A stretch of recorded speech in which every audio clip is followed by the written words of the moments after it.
बिस्मिल्लाहिर्रहमानिर्रहीम। अस्सलामुअलैकुम। जिस तरह ये लड़के कुछ कहानियाँ सुना रहे थे, एक छोटी सी कहानी मैं भी सुनाना चाहता हूँ। जापान का एक शख्स था, उसका नाम था सोचारियो होंडा। सोचारियो होंडा जो है दूसरी जंग अज़ीम से पहले कारों के पुर्ज़े बनाता था। टोयोटा कंपनी को वो पुर्ज़े बना के बेचता था। दूसरी जंग अज़ीम में सबसे बड़ा अलमिया ये हुआ कि जापान ने जंग में हिस्सा लिया, जर्मनी का साथ दिया और फिर जंग हार गए और जापान बुरी तरह तबाह हो गया। और जापान पर जब बम्बारमेंट हुई, एरियल बम्बारमेंट जहाज़ों ने की, तो सोचारियो होंडा का एक छोटी सी वर्कशॉप थी जहाँ पुर्ज़े बनाता था, उस पर भी एक बम गिरा और उसकी वर्कशॉप भी ख़त्म हो गई। अब जनाब इस शख्स को देखें कि 1945 दूसरी जंग अज़ीम ख़त्म हुई थी। उसके बाद जापान में एक मायूसी थी। जापान जंग हार गया था, जापान ग़ुलाम बन गया था। जापानियों को ये इजाज़त ही नहीं थी कि वो कोई अपने फ़ौज बना सकें, ना उनको इजाज़त थी कि उनकी सी पोर्ट्स वगैरह, उनकी रेलवे, सब कुछ उनसे ले लिया गया था और वही ग़ुलामी की ज़िंदगी थी, मायूसी थी। कार जो उस वक्त कारें बना रहे थे, उन्होंने अपनी प्रोडक्शन भी बंद कर दी। जब गुर्बत है, लेने वाला कोई नहीं है, तो फिर क्या बनाएंगे। सोचारियों ने एक बात सोची। अब ये बात वही है कि जब हालात को देखकर कोई इंसान स्टेप ले जाता है ना, तो वही इंसान जो है दूसरों से, उस भीड़ से आगे निकल जाता है।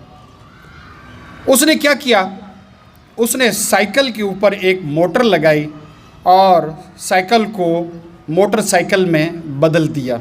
आज भी हम उसको मोटरसाइकिल कहते हैं। याद रखें कि साइकिल पहले आया, मोटरसाइकिल बाद में आया है। कारें पहले आई हैं, मोटरसाइकिल बाद में आया। तो उसने साइकिल के साथ एक छोटी सी मोटर लगाई जिसमें पेट्रोल डालते थे, मोटर घूमती थी, साइकिल जो है चल पड़ता था। तो ये बड़ा मकबूल हो गया। क्यों?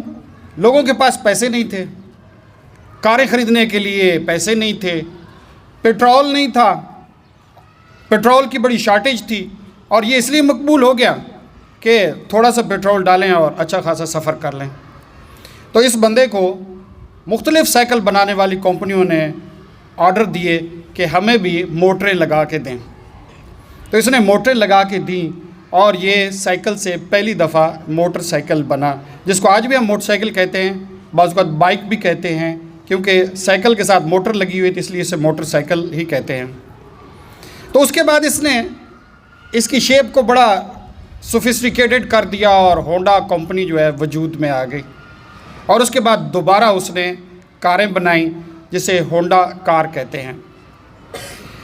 बेटे, इस कहानी से और कुछ ना सीखें, एक सीखें बात, और वो ये है कि हालात को देखते हुए, हालात के तकाज़ों को देखते हुए, कोई शख्स जब सारी दुनिया मायूस है, कोई कुछ नहीं कर रहा, एक बंदा उठता है और कोई स्टेप ले जाता है। और जब स्टेप लेता है तो वाकई वो अपने लिए नहीं, अपने अलावा अपनी कौम के लिए, लोगों के लिए बहुत कुछ कर गुजरता है। बेटे, यही लेसन आपके साथी जो दे रहे हैं, बार बार आप सुन रहे हैं, और इसके सुनने के बाद अपने ज़हन को ताज़ा करें। Let's have the new idea कि we should also do something extraordinary, something extra, कुछ कर गुजरें। मलाला यूसुफ़ज़ई जब सवात में सारे स्कूल बंद थे, वो घर की छत पे बैठ के एक डायरी लिखती थी और उसकी डायरी BBC को सबसे पहले पहुंची। जब उन्होंने पढ़ा तो उन्होंने देखा कि यार एक लड़की है जो तालीम के लिए बड़ा ज़ौक़ रखती है लेकिन परेशान है। तो she got the Nobel prize. Arfa Karim Randhawa छोटी सी लड़की है, लेकिन उसने कोई ऐसा सॉफ्टवेयर में ऐसा कोर्स किया कि बिल गेट उसको बुलाने पे मजबूर हो गया। ना सिर्फ खुद बल्कि उसके माँ बाप को भी बुलाया और उनको प्राइजेस दिए। तो बेटे, आप सब यहाँ जो खड़े हैं माशाल्लाह इतने ज़हीन हैं, इतने समझदार हैं। कोई चीज़ सोचें, कोई चीज़ बनाएं। ये भी मिराकुलस वर्क हो सकता है कि टीचर्स जो है अभी हो सकता है चैप्टर नंबर 5 पढ़ा रहे हों और आप कहें कि मैंने सारी किताब ख़त्म कर ली है। हो सकता है क्वाइट पॉसिबल कि मैंने साइंस की सारी किताब पढ़ ली है।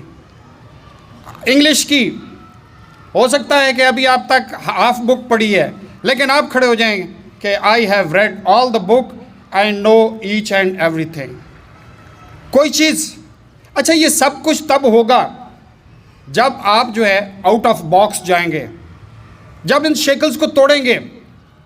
अब ये कैसे हो कि यहाँ से लड़के निकलते हैं फिर जाके ट्यूशनों में घुस जाते हैं। वो तो आपको पकड़ पकड़ के चलाया जा रहा है ना, उंगली पकड़ के चलाया जा रहा है कि ये थोड़ा सा पढ़ लो, ये थोड़ा सा पढ़ लो। ये थोड़ा सा से काम नहीं बनेगा। जिस दिन आप बड़ा सोचेंगे कि मैंने कोई आउट ऑफ द वे जाके कोई ऐसा काम करना है कि वाकई लोग हैरान हो जाएं, तो फिर आपके जहन में कोई आइडियाज़ आएंगे। कोई नई चीज़ बनाएं, साइंटिफिक इन्वेंशन कहें या कोई साइंटिफिक इंस्ट्रूमेंट बनाएं, कोई नज़म लिखें और उसको पब्लिश कराएं, कोई अच्छा सा लेक्चर दें, ऐसा लेक्चर दें। यूट्यूब पे आना कोई मसला ही नहीं है, लेकिन हम उसको फोरम पे भी ला सकते हैं कि एक नई सोच हो कि वाकई सुनने वाले हैरान हो जाएं कि इस लड़के ने कैसे ये बात अपने जहन में कंसीव की है। दुनिया बेटे उसी को याद रखती है जो कोई आउट ऑफ द वे जाके कोई बड़ा स्टेप ले जाता है, वरना ये दुनिया में अरबों इंसान आते हैं और चले जाते हैं, कोई नहीं जानता होता, गुजर जाते हैं। ज़िंदगी बहुत थोड़ी सी है, कोई इतनी ज़्यादा नहीं है और ये गुजरने में देर नहीं लगाती।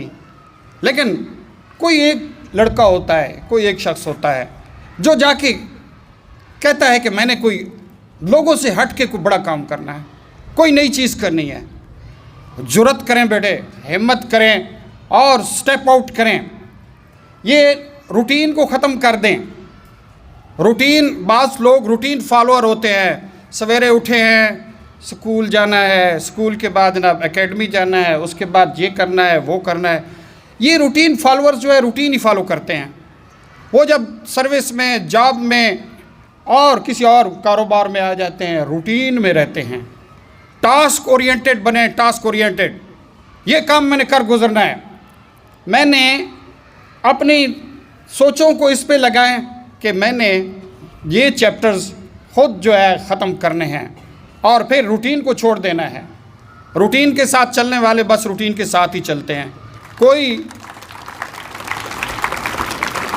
जो लोग काम करते रहते हैं उनके पास काम भी बड़ा होता है, फारिग लोगों के पास टाइम कम होता है। फारिग लोग अपना वक्त ज़ाया करते हैं। जो लोग टास्क ओरिएंटेड हो जाते हैं कि मैंने ये काम करने हैं, सही है, मैंने ये टास्क जो है कंप्लीट करने हैं सुबह से लेकर शाम तक। जब टास्क कंप्लीट हो जाएं, बेशक एंजॉय करें ज़िंदगी को, खेलें कूदें और अपना टास्क समझ के उसको कंप्लीट करते रहें। शुक्रिया बेटे।